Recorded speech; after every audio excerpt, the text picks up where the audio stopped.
Bonsoir à tous et bienvenue dans ce 7-8 Sport sur TV78, l'émission à ne pas manquer si vous êtes un passionné de sport local. C'est parti pour le sommaire de ce magazine. Football, la Saint-Gobain Football Cup était organisée ce week-end à Clairefontaine. L'événement a réuni 24 équipes de commerce et d'ingénieurs venus de toute la France. Reportage dans ce magazine. Football toujours, le footballeur yvelinois Aurélien Collin a décidé de prendre sa retraite sportive après 11 années dans le championnat américain. Nous l'avons rencontré, il reviendra notamment sur son parcours en MLS. Enfin, coup de projecteur sur le club de football de Houille, une structure qui compte près de 1300 licenciés et une équipe qui évolue dans le championnat de Régional 2.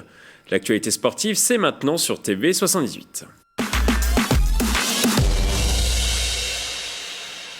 On va tout de suite prendre la direction de Clairefontaine. Ce week-end, le site a accueilli la 10e édition de la Saint-Gobain Football Cup.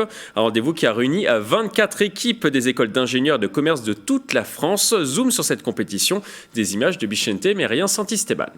J'ai demandé à Camille sur le corner, vu qu'elle est prise par elle, de partir premier poteau. Et Charlotte, on les tire au deuxième. Au deuxième, il n'y a personne. L'équipe d'HEC Paris ne laisse rien au hasard. Ce samedi 23 avril, ses joueuses veulent remporter la Saint-Gobain Football Cup. Un rendez-vous qui oppose les écoles d'ingénieurs et de commerce de toute la France. Pour cela, elles s'entraînent 3 fois par semaine depuis plusieurs mois. Ce jour-là, à Clairefontaine, c'est le jour de vérité. Là, on est surexcités, on est hyper fiers, hyper contentes. Il y a aussi un bon esprit de compète quand même entre les écoles. On est là pour défendre notre école vraiment, quoi. Mais on s'amuse bien entre nous, il y a un bon esprit qui règne quand même dans le tournoi. Cette équipe basée à Jouan-Josas fait partie des 24 écoles présentes ce week-end dans les Yvelines à l'occasion de cette Coupe de France étudiante. Depuis 10 ans, l'événement réunit chaque année plusieurs milliers de joueurs de l'Hexagone. On reçoit ses maillots, ses couleurs, on a son nom dessus, on est aidé pour les déplacements, la réservation des terrains et bien entendu le Graal final il est de venir ici pendant 3 jours disputer les phases finales de chaque Coupe de France, celle des écoles de commerce, celle des ingénieurs. En parallèle de la compétition, l'événement se veut également professionnel avec l'entreprise sponsor de l'événement venue dénicher les futurs talents. On ne les observe pas directement sur le terrain, c'est plus de l'échange qui se passe en bord de terrain. On va comprendre un peu leurs projets professionnels, leur expliquer les métiers qu'on peut avoir au sein du groupe. Nous, on a pas mal d'offres à pourvoir. On a en tout à peu près 2500 offres de stages, alternance, CDI. Et donc, essayer de trouver le bon match. Sur le terrain, après 3 jours de compétition, l'équipe féminine d'HEC s'est imposée dans sa catégorie face à l'EDEC Lille en finale. Au total, 4 équipes sont qualifiées pour la grande finale de la Saint-Gobain Football Cup. Elles s'affronteront en fin d'année. On va maintenant passer aux 3 résultats à retenir dans les Yvelines. En golf, Antoine Rosner termine à une très belle 5e place sur l'ISPS Honda Championship sur le DPW Tour à Tarragone. Un rendez-vous remporté par l'Espagnol Pablo Larrazabal, son premier top 5 depuis 5 mois.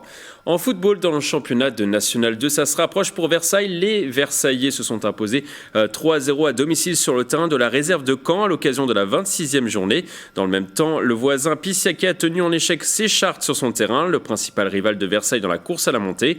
Au classement, les joueurs de la Cité Royale sont premiers avec 9 points d'avance sur Chartres, Poissy et 9e du classement. En baseball, carton plein ce week-end pour les Cougars de Montigny-le-Bretonneux. Lors de la 3e journée, les Illymontins se sont imposés 2 fois ce dimanche sur le terrain du PUC de Paris avec des scores sans appel, 8-1 dans le premier match et 11-1 dans la seconde partie. Ces résultats permettent à Montigny-le-Bretonneux de prendre la première place de la poule A avec un bilan de 3 victoires pour une défaite. En tennis, l'Yvelinois Arthur Rinderknecht n'a pas participé au tournoi ATP 500 de Barcelone la semaine dernière. Le joueur originaire de Saint-Jean-Mandé a déclaré forfait en raison d'une blessure au poignet droit. Un nouveau coup dur pour le 57e joueur mondial à l'Open d'Australie en début de saison. Il avait déjà dû déclarer forfait en raison d'une douleur au même endroit. Il espère maintenant pouvoir récupérer en vue de Roland-Garros. Le tournoi débutera fin mai du côté de la Porte d'Auteuil. En boxe, l'Yvelinoise Maïva Amadouche n'arrêtera finalement pas sa carrière. La boxeuse avait pourtant annoncé cette décision sur les réseaux sociaux après l'annulation de son combat programmé à Dubaï en mai prochain face à la Belge Delphine Persson. La sportive de 32 ans avait écrit mercredi dernier « J'arrête ma carrière, j'ai fait de belles choses », des propos supprimés quelques instants plus tard. Joint par téléphone, son agent a bien confirmé que Maïva Amadouche allait continuer à boxer malgré ce coup de sang sur les réseaux sociaux. La sportive entraînée par la team Farouja Elanco avant les JO de Tokyo attend désormais un nouveau challenge. C'est une légende de la MLS qui raccroche les crampons. Aurélien Collin, originaire de Fontenay-le-Fleury, a décidé de prendre sa retraite à l'âge de 36 ans. Le défenseur a notamment gagné le championnat américain, la Major League Soccer, et a joué avec des joueurs internationaux comme Thierry Henry ou Kaka. On l'écoute.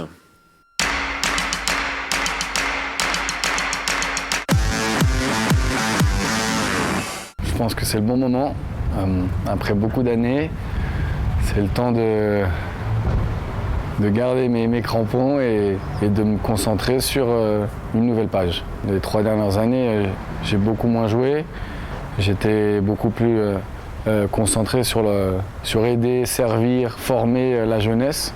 Dans mon club à Philadelphie, c'était vraiment la philosophie, c'était aider les jeunes à jouer et à être performants et après à les vendre dans des bons clubs en Europe ou en Amérique centrale et du Sud. Et j'ai aidé mon club à faire ça et donc petit à petit, je me rapprochais du monde d'entraîneur et je m'éloignais du monde des joueurs. Et donc là maintenant j'ai pris ma retraite. Comme toujours, ma finale en 2013 et on a gagné, on a été champion et ça a été le pic de ma carrière en 2013, oui. On a gagné, on a été champion des États-Unis et de donner ça à une équipe comme Kansas City qui était à l'époque une petite équipe, on a vraiment changé la perception des gens sur le Kansas. Aux États-Unis, toutes les équipes championnes, elles vont à la Maison Blanche. On a eu le privilège de rencontrer Obama et il m'a fait une petite vanne. Bon, après ça remonte déjà, c'était fin 2014 et ça restera aussi dans ma mémoire. C'était quoi la petite vanne ? C'était par rapport à la manière avec laquelle j'étais habillé. À l'époque j'avais des magasins de vêtements et j'avais un foulard et des boucles d'oreilles. Il a dit qu'il veut me ressembler quand il sortira de l'office de la Maison Blanche. Thierry Henry, ça a été un grand exemple. Je ne le connaissais pas du tout et grâce à l'MLS, j'ai pu le rencontrer et le connaître. Et que c'est un joueur humble, très professionnel, amoureux du football. Et grâce à l'MLS, j'ai eu beaucoup de chance de côtoyer des grands joueurs qui, même par leur comportement, comme Kaka, sans rien dire, ils te poussent vers le haut. D'avoir eu la chance de pouvoir côtoyer des joueurs aussi bons, ça te fait que grandir footballistiquement et aussi comme homme, et parce qu'ils ont vécu des expériences énormes. Aux États-Unis, c'est accepté, on peut aller jusqu'à 99. Donc directement, je suis arrivé à Kansas City, j'ai demandé le 78. Je suis né et j'ai grandi à Fontenay-le-Fleury, et bien sûr c'est une fierté. Et j'espère qu'il y aura beaucoup d'autres personnes du 178 qui pourront voyager autant et voir autant de culture. Je reviens, je rentre en Europe parce que je serai entre Paris et Madrid et c'est pour me former en tant qu'entraîneur et directeur national, directeur général comme on dit là-bas, manager général. Et donc ça sera entre Madrid, Paris et Manchester et je veux vraiment étudier pour être prêt quand les bonnes opportunités vont arriver. On va maintenant passer à notre module sport. On va continuer à parler football aujourd'hui. Coup de projecteur sur le Houille Athletic Club, une structure créée en 1913 et qui compte aujourd'hui plus de 1300 licenciés. Regardez la séquence.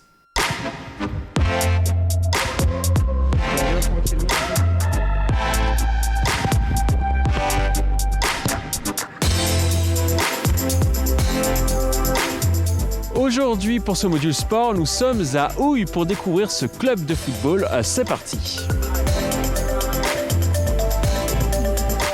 Pour nous présenter ce club de Houille, je suis avec le président Xavier Blot. Alors Xavier, quelle est l'histoire de ce club de Houille ? Très vieux club français, créé en 1913. Les initiales Houille Athletic Club reprennent évidemment les initiales du Havre Athletic Club, le doyen des clubs français. Le créateur est mort immédiatement pendant la Première Guerre mondiale. Il y a eu plusieurs présidents qui se sont succédés. C'est un club très connu au début de la Deuxième Guerre mondiale puisqu'il a atteint la 8e de finale de la Coupe de France de la zone occupée. Le club a végété ensuite jusqu'aux années 80. Mon prédécesseur a redoré son blason en créant notamment moult équipes de jeunes. Et malheureusement, mon prédécesseur est mort sur le terrain lors d'un match vétéran. Ça a été une tragédie pour le club. Le club a été 6 mois sans président. J'étais moi-même entraîneur et j'avais terminé ma carrière. Et du coup, on m'a demandé de faire le saut. J'ai donc été élu en avril 2001. Et aujourd'hui, le club en est où ? Alors, le club aujourd'hui compte 1350 adhérents. C'est une grosse machinerie. Nous sommes traditionnellement depuis 5 ans dans les 5 premiers clubs français. Nous sommes à la lutte avec d'autres clubs franciliens et généralement le club du SC Lyon vient s'intercaler également parmi les premiers clubs au nombre de licenciés. Nous avons 4 équipes par ligne d'âge, par catégorie, donc que ce soit en U9, U10, etc., jusqu'à U18. Et en senior, nous sommes à 3 équipes et 2 équipes en vétérans.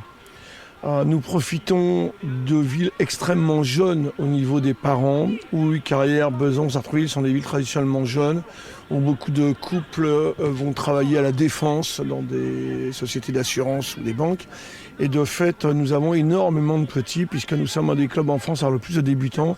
Nous avons 285 licenciés de U4 à U9 et environ 250 présents tous les mardis soirs. De quoi vous êtes le plus fier, vous, en tant que président ? Ça a été certainement de garder un esprit convivial malgré la masse. Ça a toujours été un gros problème. On a remarqué que les clubs, quand ils grandissaient, oubliaient parfois leur âme. Nous avons réussi pour l'instant, avec plusieurs petites astuces, à garder cet esprit familial. Les astuces consistent à avoir par exemple en entraîneur de jeunes les dimanches, des entraîneurs qui participent aussi à l'école de foot le samedi.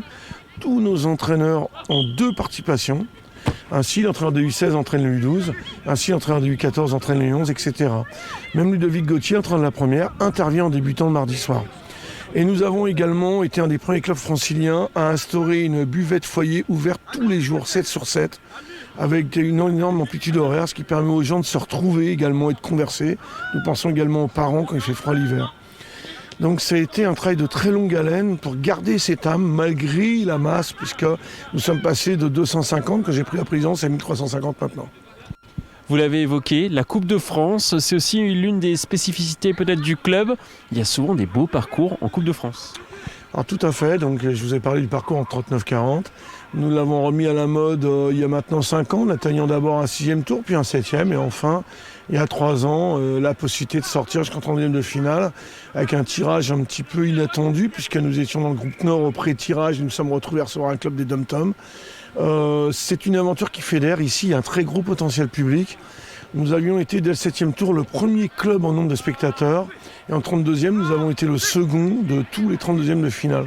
Nous pouvons ici, sans problème, passer de 2000 à 3000 spectateurs pour un match de Coupe de France. C'est assez rare en foot amateur. L'équipe 1, qui joue actuellement en Régional 2, a le potentiel d'aller en Régional 1 ? Elle a tout à fait le potentiel et le projet est celui-là. L'année dernière, nous en avons été empêchés par le Covid. Nous étions déjà en tête au moment de l'arrêt des compétitions. Nous sommes à la lutte avec un club très sérieux, Bobigny, autrement appelé le FC 93, qui est un club qui a environ 30 joueurs de niveau national 2. Club très sérieux, qui est 3e en N2 dans l'équipe première, qui est actuellement première avec 2 points d'avance en R2. Ce n'est pas une surprise. Donc à ce niveau-là, c'est pas tant la valeur de l'effectif qui compose le groupe. Nous avons une très bonne équipe. C'est le fait de savoir se retrouver avec un autre club qui est également très fort. Nous allons justement maintenant rencontrer cette équipe qui joue en Régional 2.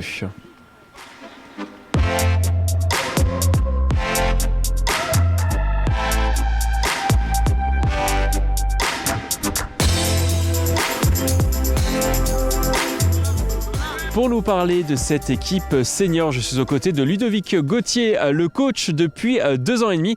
Alors Ludovic, comment ça se passe cette saison 2021-2022 ? La saison elle avait très bien commencé. Voilà, on avait fait une belle série de victoires, 6 matchs en 7 matchs avec un match nul. Et là on est dans une passe un peu plus difficile où on vient de concéder malheureusement 2 défaites de suite, dont une contre notre concurrent direct. Donc voilà, tout reste à jouer. On est aujourd'hui 2e avec un point de retard suite à ces mauvais résultats. Mais voilà, on s'accroche. Est-ce que ce groupe a de la qualité, Ludovic ? Ce groupe, il a énormément de qualité. C'est l'un des meilleurs groupes que j'ai entraîné au niveau qualité, si ce n'est le meilleur. Le président m'a fait confiance dans le recrutement des joueurs.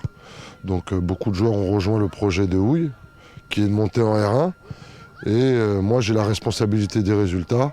Donc, on s'accroche, mais vraiment, le groupe est de qualité. Il y a des bons garçons. On est touché un peu moralement avec ces contre-performances. Mais on a la qualité pour rebondir et on va réaliser nos objectifs. J'ai confiance en eux, j'ai confiance en moi. C'est ça le plus important. Et après, je ne détiens pas la vérité du foot, mais on va tout faire pour réaliser les objectifs du club. Et en fait, moi, j'ai envie de rendre la confiance que le président m'a donnée. Donc, ça me tient à cœur de réaliser ces objectifs. Quel est votre style de jeu, Ludovic Gauthier ?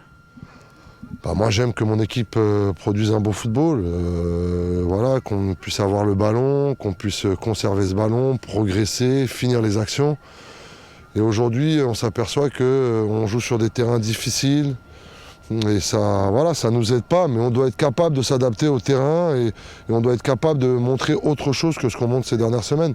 Oui, les terrains sont pas bons, mais voilà, notre déception de jouer sur un mauvais terrain, il faut qu'on passe au-dessus pour vraiment passer au-dessus de ça et pas se plaindre des terrains. Le terrain, c'est le même pour les deux équipes, même si ça avantage ou ça nivelle les valeurs selon le terrain.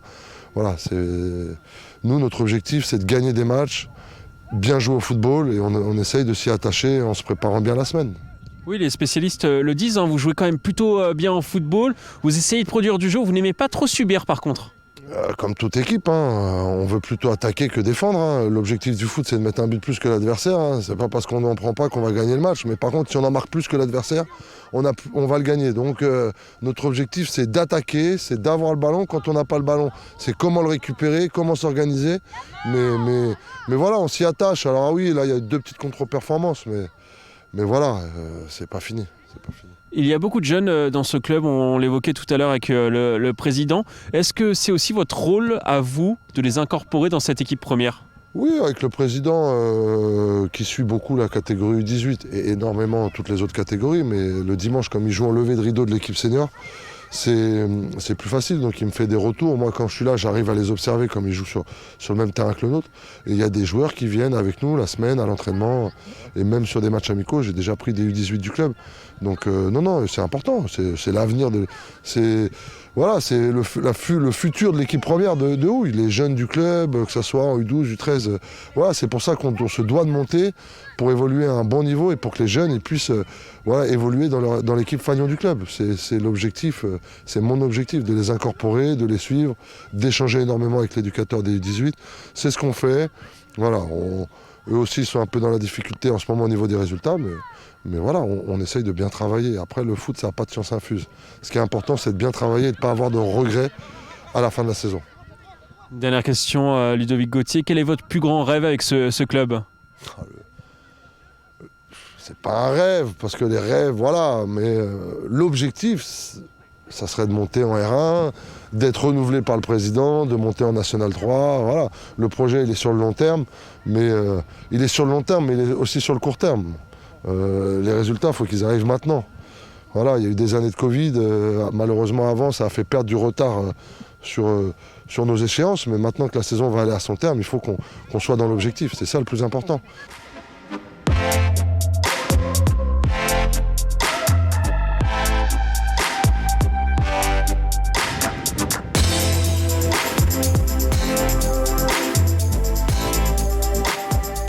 Je suis maintenant aux côtés de 2 joueurs du club, Arnetti et Zakaria. Alors Zakaria, pourquoi tu as choisi ce club de Houille ? Alors j'ai choisi ce club parce que tout d'abord j'habite juste à côté. C'est vrai que c'est un club que je connais depuis très longtemps maintenant. Un club avec de l'ambition qui a gravi les échelons année après année.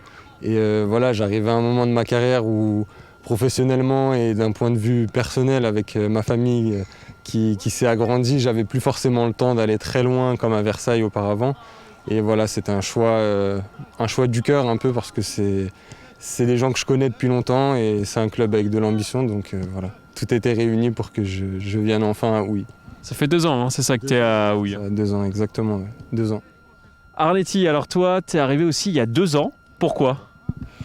Alors tout simplement parce que moi, précédemment, j'étais au Muro. J'étais en National 3 et ça me plaisait pas trop, tout simplement. Et j'ai choisi de rejoindre mon ancien coach, Ludovic Gauthier, avec lequel ça se passait très très bien à Versailles. Donc du coup, je l'ai suivi ici à Houille, avec un très bon couple de potes que je connais très très bien. Donc voilà pourquoi j'ai décidé tout simplement de venir ici. Et qu'est-ce que tu penses, toi, de ce club? C'est un club assez familial quand même, avec 1300 licenciés, mais quand même un club assez familial. Exactement. Les parents des joueurs viennent assez souvent voir les matchs. Donc les enfants viennent aussi, exactement. Et il y a un club rose qui propose beaucoup de choses. Donc moi, ici, je me sens bien.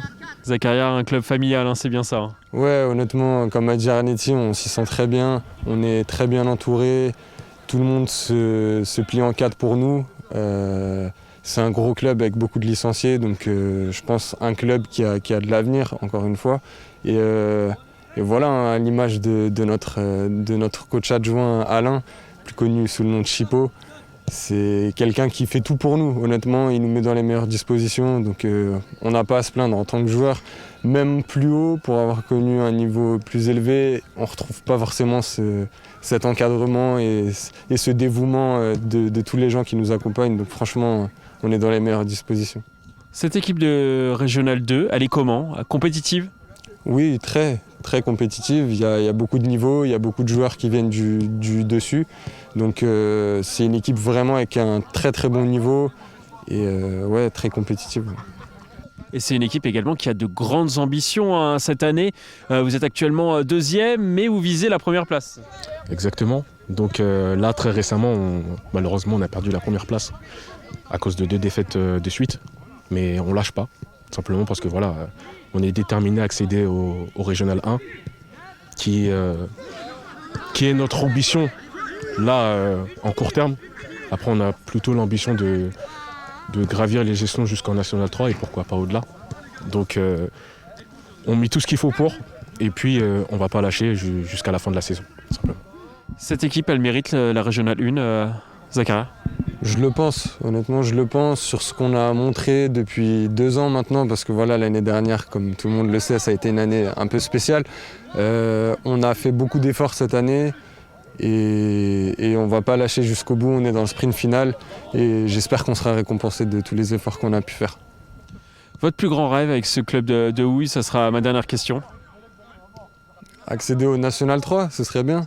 Finir là où j'ai joué longtemps, ce serait franchement un vrai plaisir de finir à ce niveau-là. Réalisable? Je pense, honnêtement je pense. Il y a l'âge qui commence à avancer, donc il faut que je me dépêche, faut pas qu'on tarde à monter. Arnetti? Alors personnellement, mon plus grand rêve avec le club de Houille, c'est pareil, de jouer en National 3. Parce que comme Zakaria, j'ai pu jouer en National 3 et c'est un très bon niveau. Et ce club de Houille mérite vraiment d'y accéder avec tous les moyens qui sont mis pour. Et ça ferait plaisir au coach et ça ferait plaisir à Chipo comme a pu le dire Zakaria. Contrôle, passe, et une fois que tu as fait ta passe, un petit changement de rythme pour venir te mettre en face. Plus de 1300 licenciés, une équipe en Régional 2 qui pourrait monter dans les prochaines années en Régional 1, où il est définitivement l'une des équipes de football les plus excitantes de France. C'est la fin de cette émission, merci de l'avoir suivi, à bientôt sur TV78.